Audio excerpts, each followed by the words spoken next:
Copic colouring doesn't have to be complicated. Today it's in real time and it's very simple.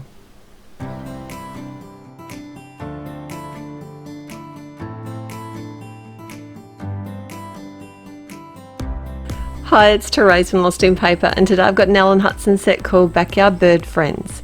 I've stamped it with some tuxedo black ink on the Nina 80-pound cardstock, and I'm doing some really simple Copic colouring. So what I did was I started off with basically a base layer of colour. I did think about leaving a little bit of white highlights on the bird's wings, but I changed my mind. And I find that the Copics, or alcohol markers in general, are very forgiving, so don't be scared of them.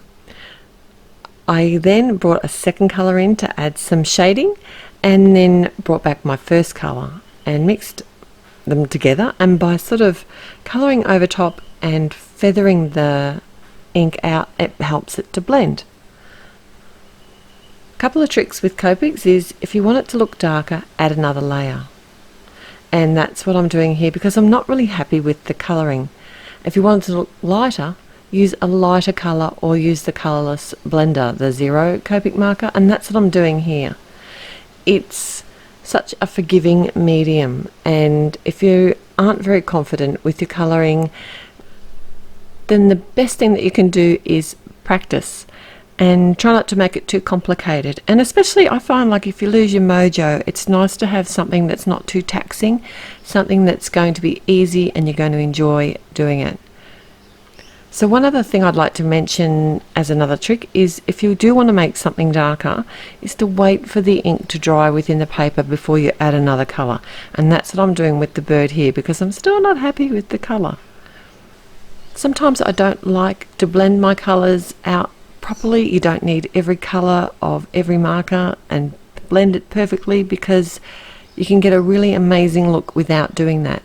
Like, for example, with this branch here that I'm colouring, I didn't do any blending at all. I used the two colours that I used one as the shadow colour, and then the other one I just basically covered over top. So it did blend a touch, and that's because the alcohol inks do mix on the cardstock or within the cardstock as they dry. And then on the leaves here, I just touched the colour to the leaves and then touched a different colour on top, and that just gives it more depth of colour, and it can also change the colour to a colour that you want if you're not happy with the original colour. I often test my colours off to the side on a piece of cardstock, as you'll see here, because I know I'm going to be die cutting these out because I've got the coordinating dies. And this is where I added the darker colour to the bird's feathers, and I'm much happier now. Alright, so I'm going to put the card together now, and I'm just doing a really simple card today. It's a sympathy card.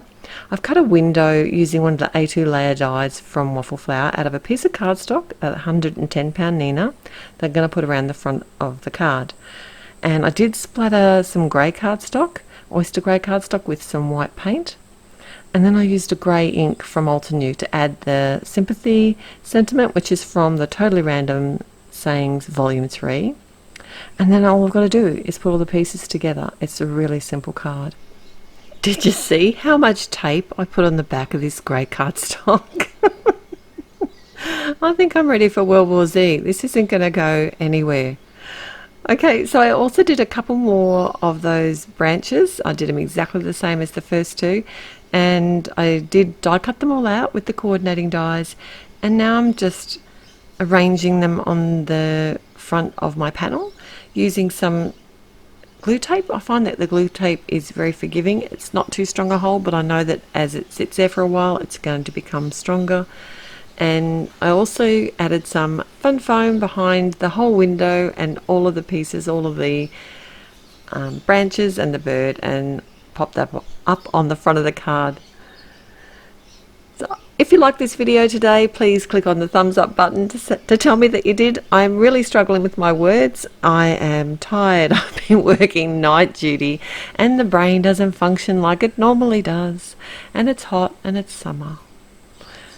Alright, so the other thing I like to say is, if you'd like to subscribe, please click on the subscribe button as well. And I'll see you back here again real soon.